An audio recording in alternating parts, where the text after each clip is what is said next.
Assalamualaikum warahmatullahi wabarakatuh. Dalam kesempatan ini saya ingin mempresentasikan materi yang berjudul Food Ethics Papua dan Kewargaan Ekosistem. Materi ini membahas bagaimana program food ethics di Papua tidak hanya berkaitan dengan ketahanan pangan nasional, tapi juga memiliki dampak terhadap lingkungan masyarakat adat serta hak generasi yang akan datang. Di sini aku akan menjelaskan 5 pembahasan utama, yaitu yang pertama, dilema kewajiban dan hak dalam konteks adat, jejak ekologis global versus kearifan lokal Papua. Yang ketiga, keadilan antar generasi dan masa depan Papua. Keempat, Grand Constitutions versus realitas implementasi. Dan yang kelima, aksi kewarganegaraan ekologis. Untuk yang pertama, dilema kewajiban versus hak dalam konteks adat. Pada pembahasan pertama, kita membahas mengenai dilema antara kewajiban negara dan hak masyarakat dan adat. Program Food Ethics bertujuan meningkatkan ketahanan pangan Indonesia, namun dalam pelaksanaannya terdapat konflik lahan utama, lahan hutan dan wilayah adat Merauke yang menjadi tempat hidup masyarakat adat Milan. Jika dilihat dari prinsip don't override, negara yang memang memiliki kewajiban menyediakan pangan bagi masyarakat.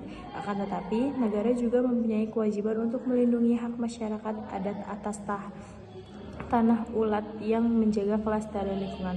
Oleh karena itu, pembangunan seharusnya tidak dilakukan dengan mengabaikan partisipasi masyarakat adat. Hal ini juga telah diatur dalam Undang-Undang Otonomi Khusus Papua dan UNDRIP yang menegaskan pentingnya menghormati hak-hak masyarakat.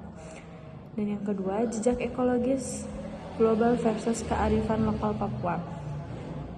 Pembukaan lahan dalam skala besar berpotensi menyebabkan deforestasi, meningkatkan emisi karbon, serta mengurangi keanekaragaman hayati di Papua.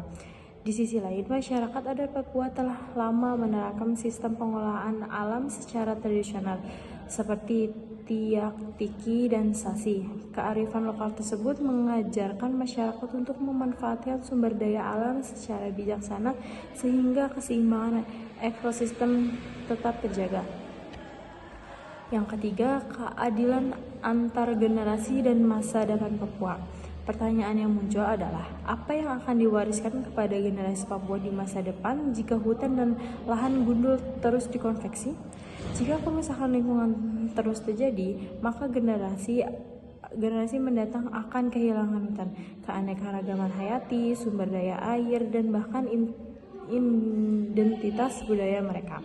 Karena itu, setiap kebijakan pembangunan harus mempertimbangkan dampak jangka panjang, bukan hanya keuntungan ekonomi saat ini.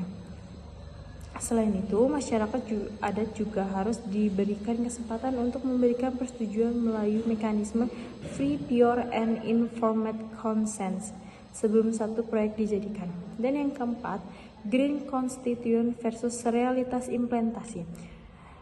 Dalam pasal 20H ayat 1 Undang-Undang 1945, setiap warga memiliki hak atas lingkungan hidup yang baik dan sehat. Namun, dalam praktiknya masih terdapat kritik bahwa beberapa proyek strategis nasional belum penuh melibatkan masyarakat dan masih menimbulkan persoalan lingkungan. Karena itu, diperlukan penerapan kajian lingkungan yang lebih baik, keterbukaan informasi, serta pendidikan kewarganegaraan ekologis agar masyarakat dapat ikut mengawasi kebijakan pemerintah. Dan yang kelima, aksi kewarganegaraan ekologis. Ada beberapa langkah yang dapat dilakukannya, antara lain yang pertama, mengedukasi masyarakat mengenai pentingnya menjaga lingkungan. Yang kedua, mengikuti kampanye pelestarian hutan dan lingkungan. Yang ketiga, mendukung pelindungan hak masyarakat adat. Yang keempat, berkolaborasi dengan organisasi lingkungan, universitas maupun pemerintah. Melalui langkah-langkah tersebut, kita ikut berkontribusi dalam mendukung tujuan pembangunan berkelanjutan atau Sustainable Development Goals, khususnya pada SDG 13 tentang penanganan perubahan iklim dan SDG 15 tentang ekosistem darat. Dan kesimpulannya, Dapat disimpulkan bahwa program Food Estate merupakan salah satu upaya pemerintah dalam memperkuat ketahanan pangan nasional.